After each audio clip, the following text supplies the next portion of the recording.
So let's go back to our problem here. So I think Luke assigned this last night, so let me just give you a minute or so to read it, and then I'll go ahead and tackle it. I think I'm going to do the whole problem too, but he wanted you to just do the last part. So let me give you a minute or so to read that, and then we'll go ahead and get started.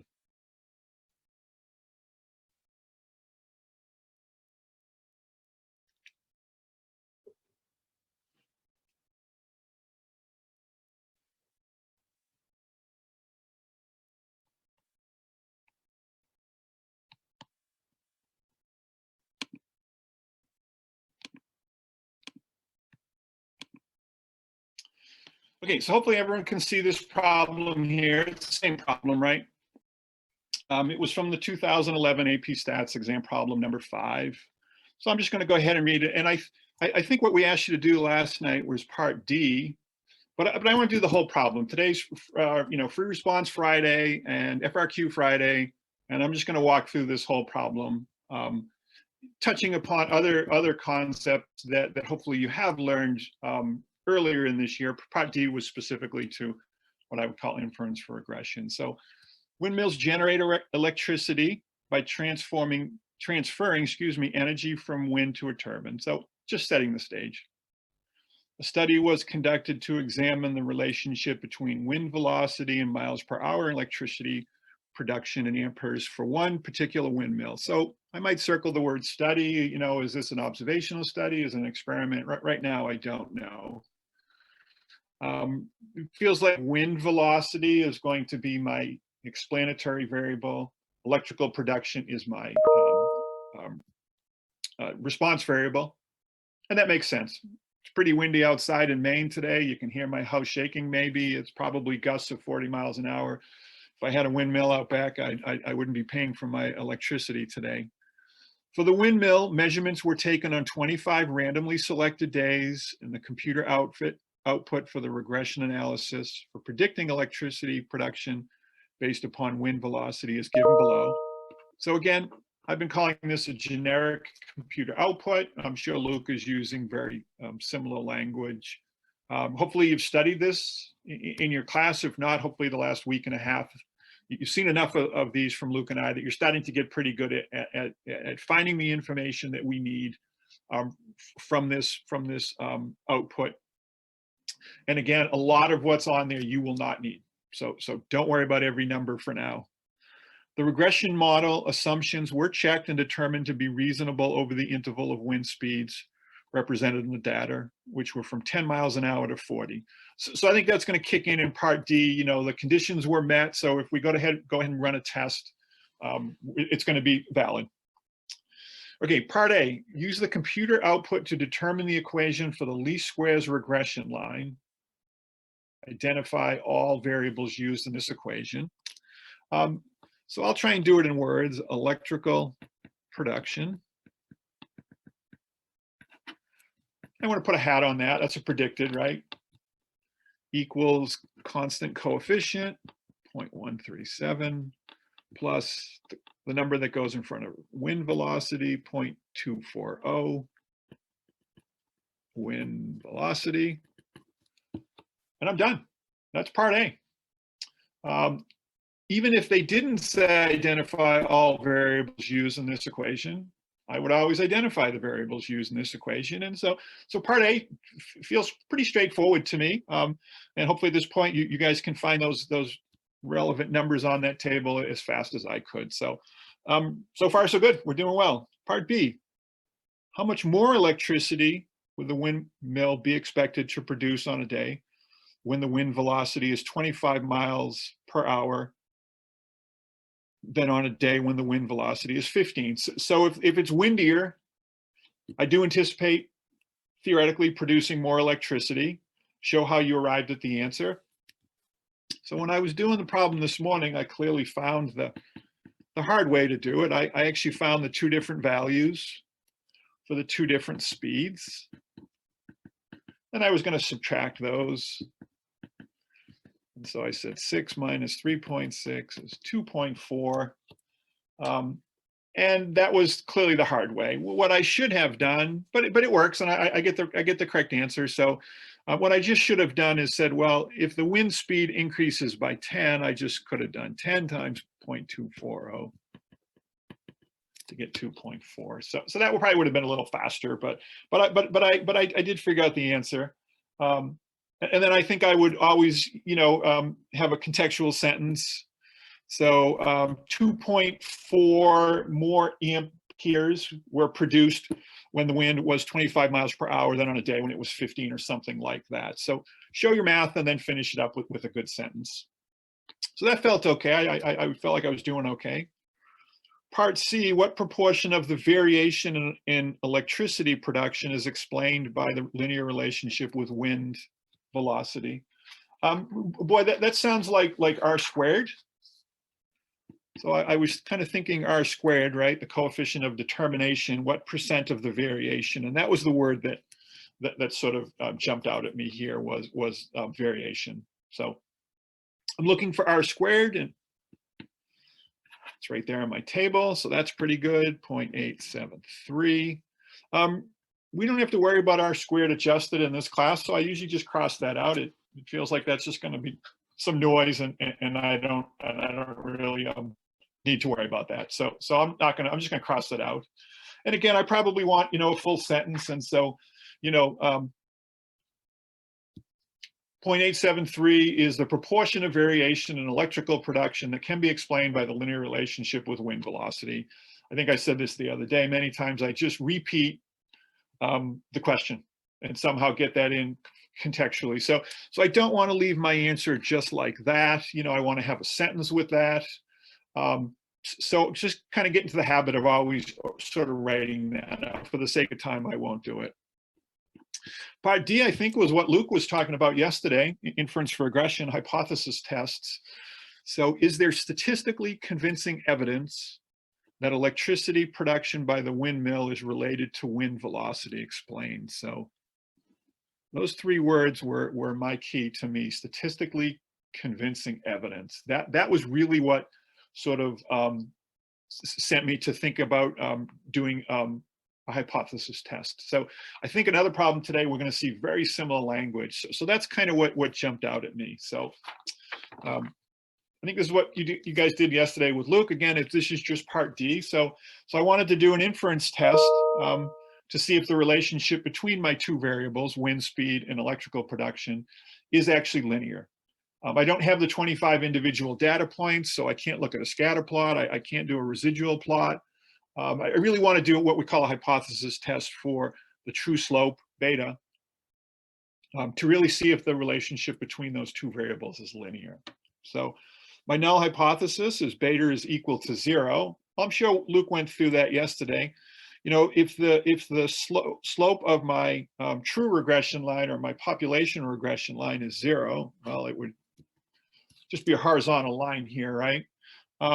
It feels like there wouldn't be any linear relationship between my variables. It doesn't matter what x is, y is always going to be the same number. So that's why we want this at 0. One day I had too much time on my hands at school, so I decided to type in perfectly circular data into my calculator. So I just came up with a bunch of points, and it was perfectly circular. And then I asked the calculator to come up with the least squares regression line. And of course, it did it really fast, but maybe in my mind, I thought the calculator was going slow. And it actually didn't come out with a perfectly horizontal line, but it came up with something really, really close. So even my calculator, which does exactly what I tell it to do, was sort of struggling with, well, why can't you pick any one of those lines? And it picked a line that was almost horizontal. There was nothing in the stem that led me to believe direction. So I just said my alternate beta is not equal to 0. And over here, I almost forgot, but I probably should identify that parameter. So where beta is the population or the true slope of the regression line between my two variables, wind speed and electrical generation. So we need to identify those parameters when we write those for a null and alternative hypothesis. So since I didn't have any data to type in my calculator, I said, well, this information hopefully is somewhere in my table, because I don't know anything about these individual 25 data points. So when I was doing confidence intervals, we were looking at that, the standard error of the slope, right? SEB the other day.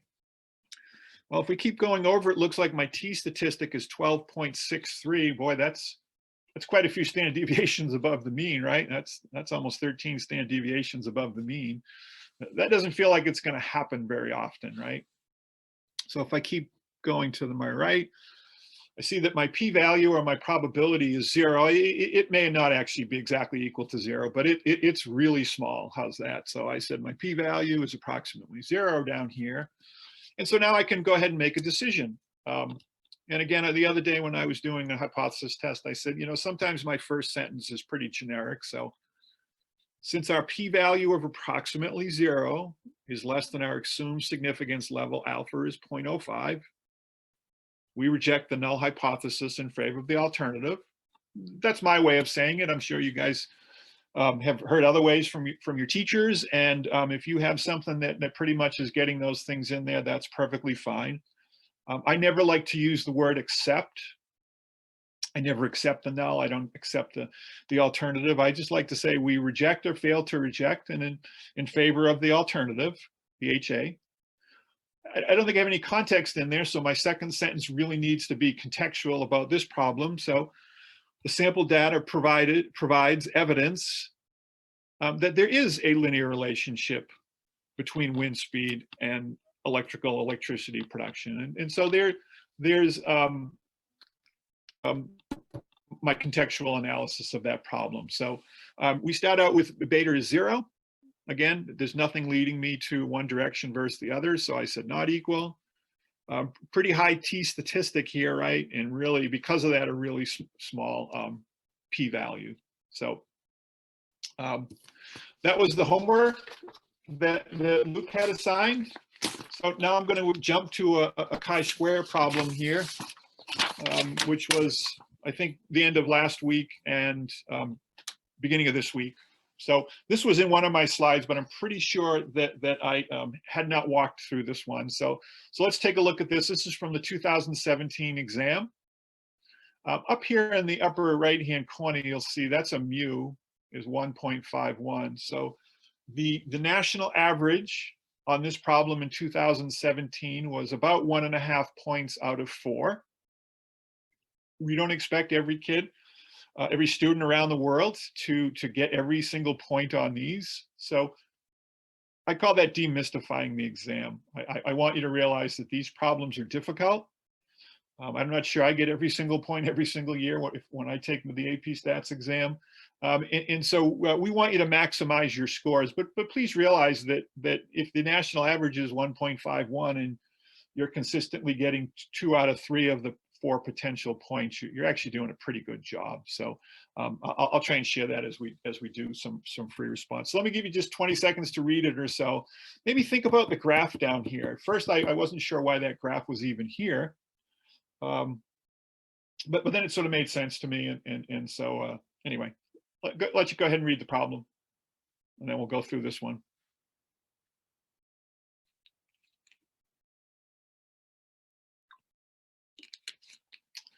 Okay, so this is again from the 2017 question number 5. The table in the bar chart below summarize the age at diagnosis in years from a random sample of 207 men and women currently being treated for schizophrenia. So I like random sample, so that's good. I like 207. That feels like a pretty good number. I'd love that to be 2,000, 20,000, 200,000, but I can live with 207. So we have a two-way table here, and it sort of feels like I want to see if there's a relationship between gender and maybe age. So I want to see if there's some relationship between gender and age. I don't know by looking at those numbers quickly. They give us a bar chart down here. And what jumped out at me was this kind of shaded region keeps getting smaller, and/or the shaded region above here, the dashed, seem to be getting bigger. So I had to think about that for a second and say, what's that trying to tell me? it appears like the percentage of males is going down and or the percentage of females perhaps is going up. Still don't know what they want me to do. So do the data provide convincing statistical evidence? Boy, that language there feels almost identical to what I read on the first problem, if not identical, right? Do the data provide convincing statistical evidence of an association between age group and gender and the diagnosis of schizophrenia? So it feels like it's probably going to be a chi-square problem to me. And I just need to think about, well, which chi-square test is it going to be? So let me just go back to my slides here, and we'll take a look and see if we can just go through those 3 chi-square tests again. So here's the chi-square formula. This is the slide I was looking for. So we have to make a decision. Is it a chi-square test for goodness of fit, Goff, chi-square test for homogeneity, or chi-square test for independence? Homogeneity and independence, it's sometimes it's not easy for me to figure out which one it is. Homogeneity, compare 2 different populations, and I'm comparing 1 variable. Chi-square test for independence, we have 1 population and we want to compare 2 or more variables. So after I thought about it for 20 seconds, a minute or so, I was sort of leaning towards chi-square test for independence, right? All these people have come from 1 population, trying to see if there's some relationship between gender and age when you're first diagnosed with schizophrenia. So the first thing I think I want to do is I want to call this a chi-square test for independence. Again, the word association was sort of a little clue as well. That sort of jumped out at me. Some people might call this a chi-square test for association. I think we would accept that. I think that sort of feels okay to me. So my null hypothesis, chi-square, we usually just do it in words. There is no association between gender and age at first diagnosis. Again, my penmanship is terrible. I apologize. I have the curse of a lefty, and it's just never been good. I never have had good penmanship, so I apologize. My alternative, there is an association between gender and age at first diagnosis. For the sake of time, I won't write that, but on the AP exam, please make sure that you do that. So I've named my test, super important. If I name my test, then when I go down to the mechanics, mathematics component, I don't need to show any formulas. I don't need to memorize any of these formulas. So I always think it's easy to do that. Of course, when I teach it to my students, I make them use the formula. But on the AP exam, any timed exam, you want to use your time effectively. And as long as you have the name of the test, we're not asking that you do any more mathematics. So then I need to check my conditions and assumptions. And when I was teaching chi-square, I think we only have 3 that we really need to worry about. It's a non-parametric test, and so some ways the conditions here are much easier than with means or proportions. So I want to think about random selection of my data. Well, up here in the stem, it said that. So, data was randomly selected as stated in the stem of the problem or something to that effect. So that's a good thing. Random is good. I need to worry about my large counts. So I need to make sure that all my expected values are greater than 5. I'm going to go to the calculator in a minute to do that. So right now, I guess I don't know that, but I need to check that. And usually we ask you to write those expected values somewhere on your paper. Sometimes students have a different table or box down here. As long as those are on your paper somewhere, the reader should be able to find that, and you'll get credit for that. So let's come back to that one, but I'm pretty sure that we're going to meet that. And then my last one is my 10% condition, my independence. I want my population to be greater than 10 times your sample size. So I want my population to be greater than 10 times 207. My population greater than 2070. That's an assumption, I guess. Like I have no way to confirm that. So I'm just going to write, you know, it is reasonable to assume that the population in this county or wherever where these people came from, it's reasonable to assume that the population is greater than 2070. Again, there's no way for me to confirm that. I can't prove that. I can't mathematically do anything other than tell the reader that you're thinking about it, and you know that that's important. And again, these tests are not valid unless we've met the proper conditions. So I'm just going to go find my calculator here.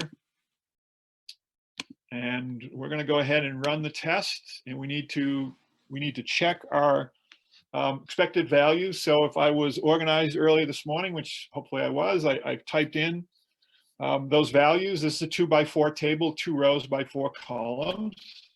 So that's good. Now I think I mentioned this the other day. Sorry, I just need my stat button.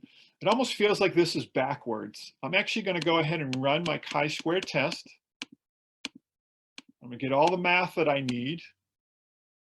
And I honestly haven't even checked my conditions yet. So it feels like this is backwards, but this is just the way the calculator operates. And I don't know if there's any way around that. So I did type all of my observed values from my table, put those in matrix A. The calculator will do the math for me. It will find all of those expected values for me. It's going to put them in matrix B. So I just need to scroll down to calculate. And so I'm just going to write these numbers down and then go back to my my problem. My chi-squared statistic is 10.883. My p-value or my probability is 0.0123. My degrees of freedom is 3. So let's go back to our problem. And so this is the mechanics or the math component.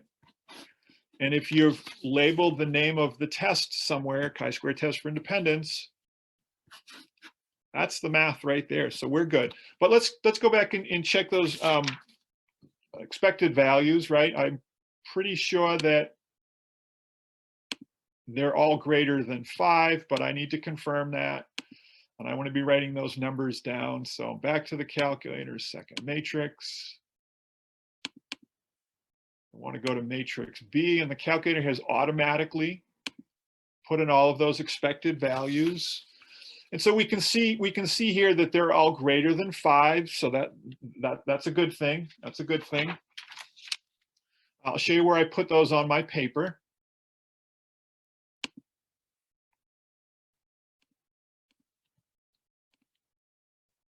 So I wrote, it may be really hard to see, but 56.9, 36.2, 17.2, 8.6.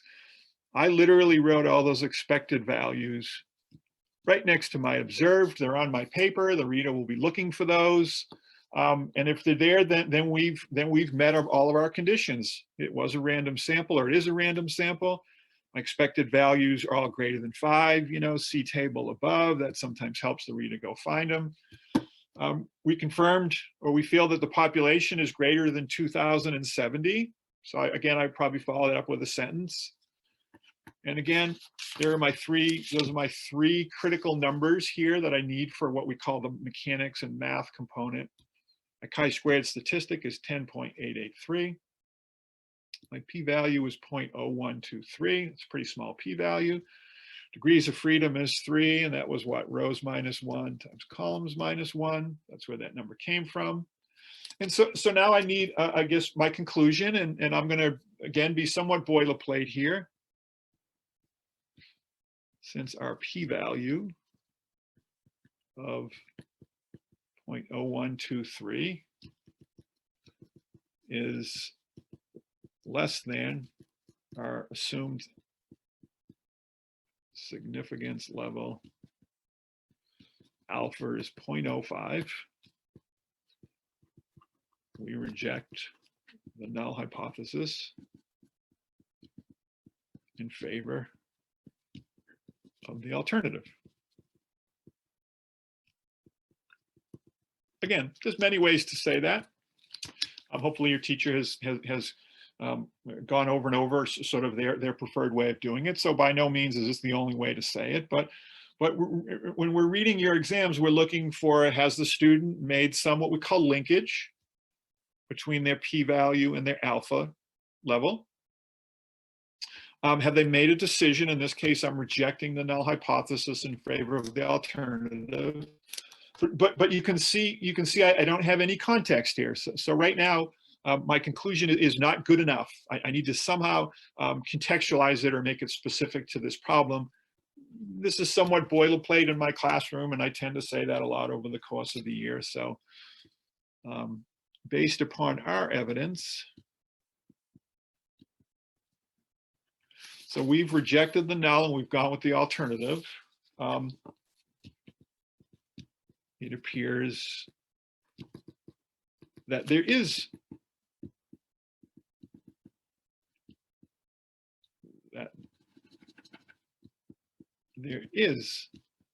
an association, a relationship between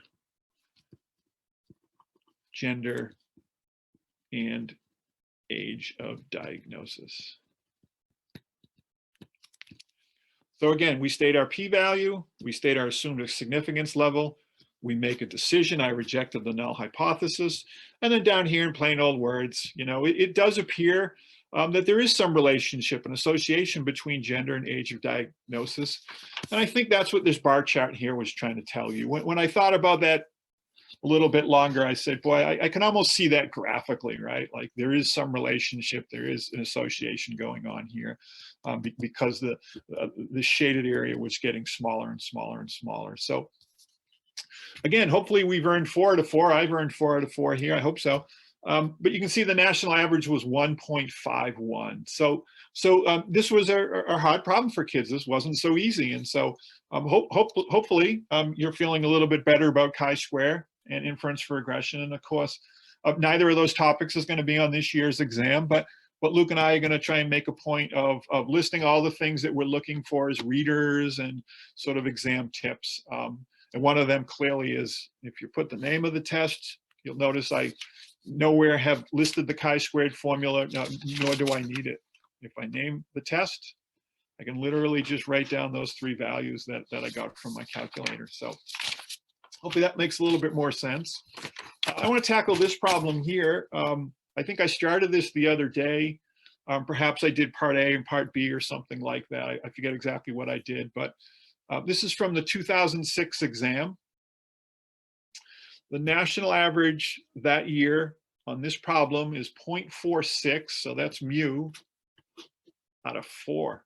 So the average student who took the exam that year couldn't get a half of a point out of 4. So this is a hard problem. This is clearly a hard problem. So let me give you a minute or so. Go ahead and read the introduction there, and we'll try and tackle this. And maybe we'll talk about, like, why was this so hard for students? Like what made this problem excessively hard for students? Again, the average student couldn't earn half a point out of 4. So this scored low. This was a low scoring problem.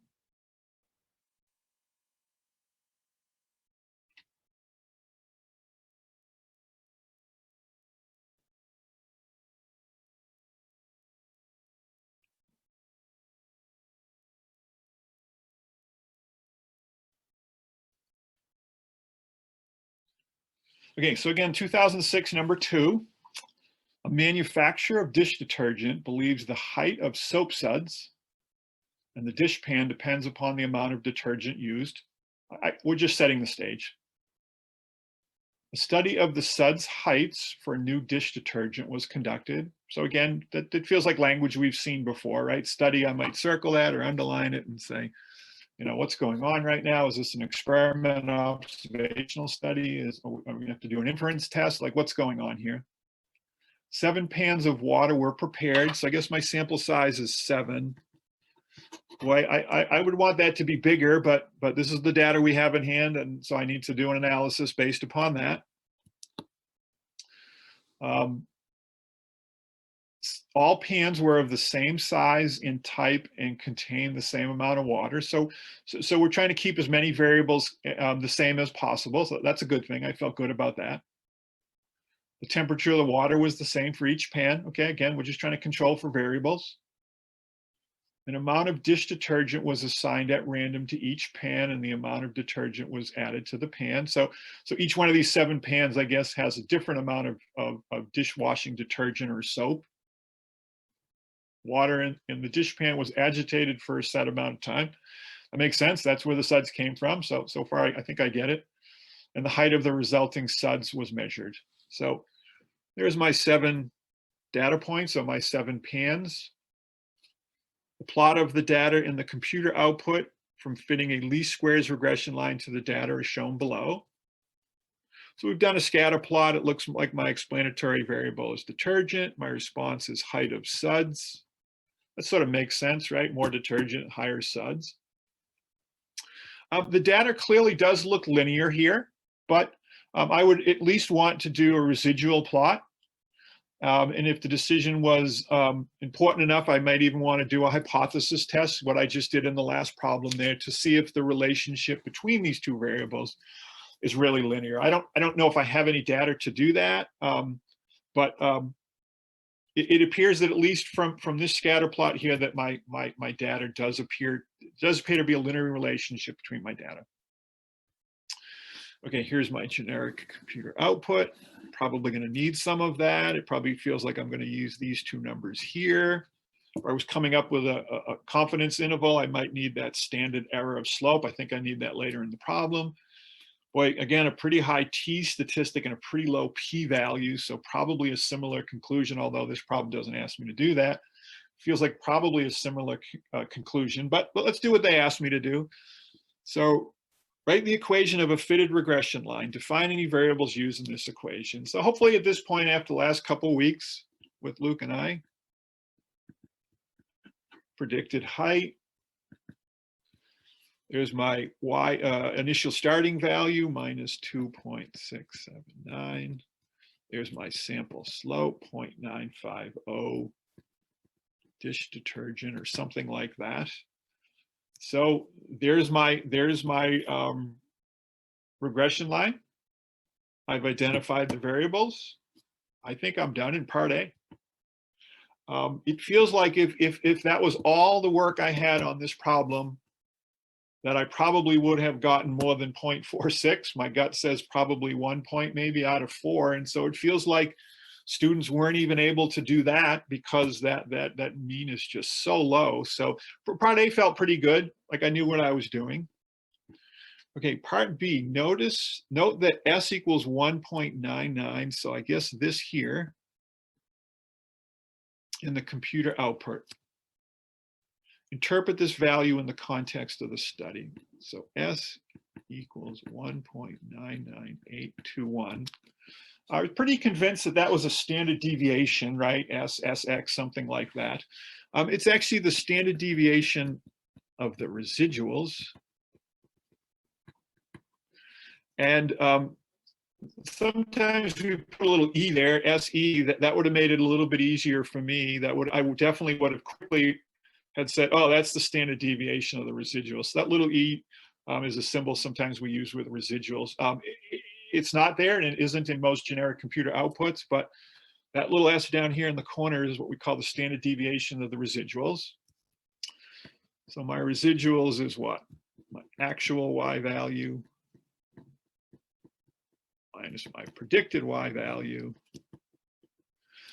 And I like to say, well, that's easy to remember, right? A minus P, it's an AP course, so AP always goes first, and it seems to help my kids, that little jingle sort of helps them as opposed to predicted minus actual, it's A minus P, and that's an AP course, we're in an AP course, so that sort of makes sense. The residuals look at least visually very small here. a little residual there. This vertical height, and that vertical height right there in red. So the actual y values for those three is less than or lower than the predicted value. And so for these points above, the actual y value is higher than my predicted. The sum of my residuals is always 0. And so this standard deviation here is a standard deviation of the residuals. And so it says interpret. So this value is a typical amount of variability in the vertical distance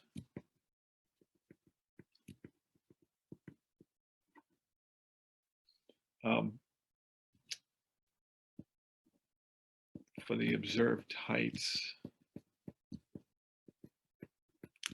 of the soap suds, something like that. So we see that there is variations. Some of these residuals are a little bit smaller. You know, this point feels like it's pretty close to the line. But that number is giving me a rough value of how much these residual heights do vary. So that was hard for kids. That's a hard interpretation for kids. That's not easy. When I teach it, I usually put the little SE down here and say to kids, well, that's the residuals.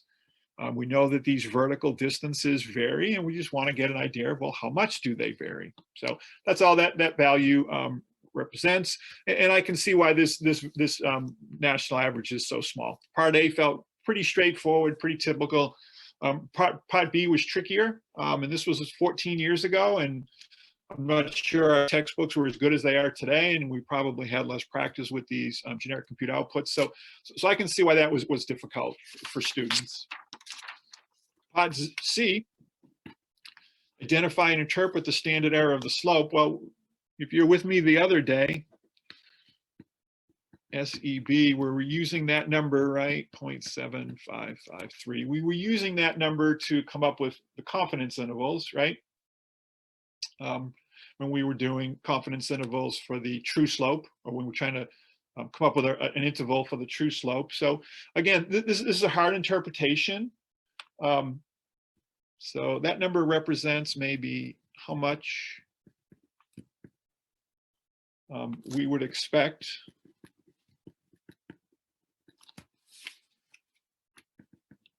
the sample slopes to vary from experiment to experiment. So we do know that these slopes will vary. These sample slopes will vary. If I pick 7 different pans and did this same experiment again, or the same process again, I know that it would vary. And that's really what this number is trying to tell us, is how much would we expect the sample slopes to vary from experiment to experiment. So looking at this value here and seeing how low this was after I did parts B and C, it sort of felt like those were really hard questions for me, and I struggled with both of those the first time I did this problem, part B and C, and so this would be considered a really hard problem. Part A, pretty straightforward.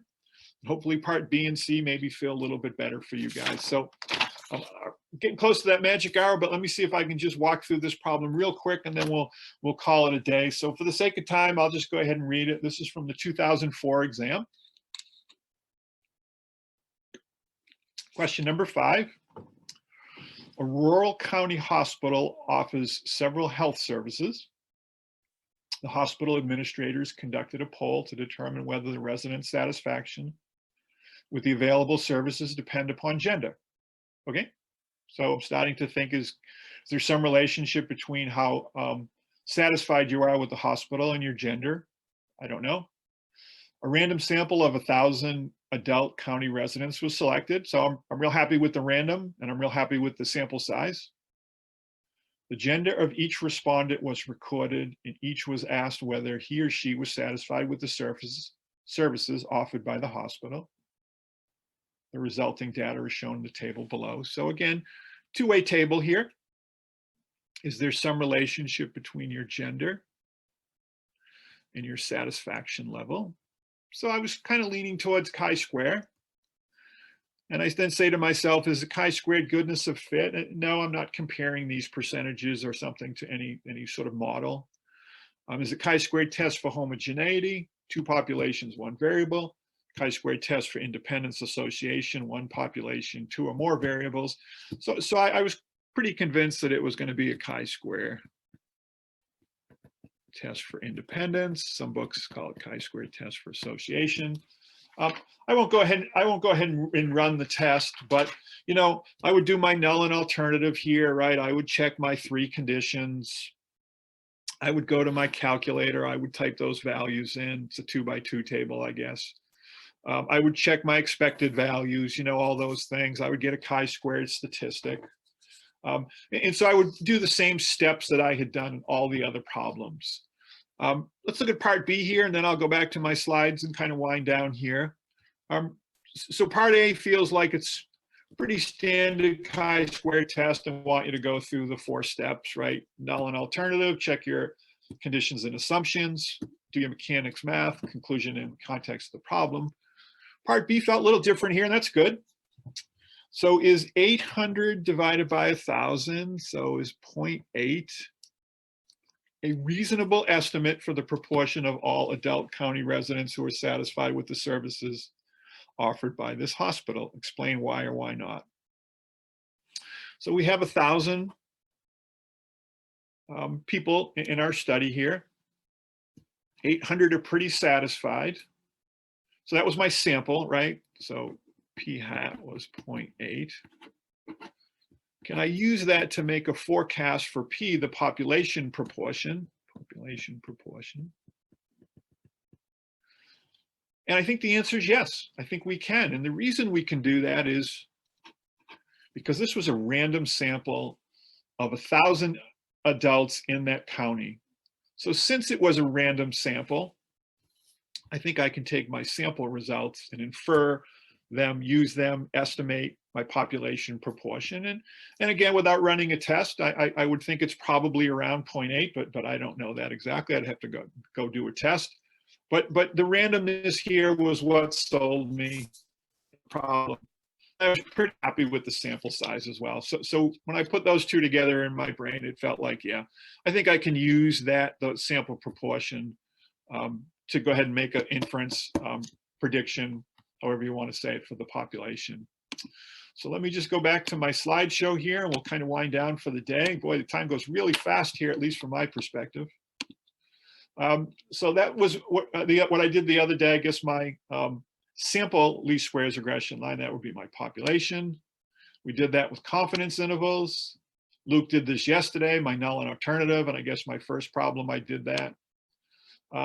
I didn't check my conditions because they didn't ask me to, but keep that in mind for inference for regression. We need to think linear, we need to think linear, independent, normal, equal standard deviations, random. So don't forget those conditions, they're super important.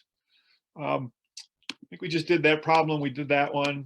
Yeah, I think we did all 4 of those, so that was good, timed it well.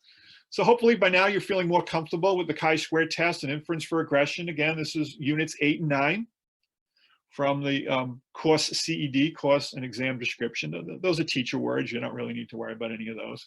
So what Luke and I did from last Wednesday, the 25th to today, none of these topics will be on this year's modified exam.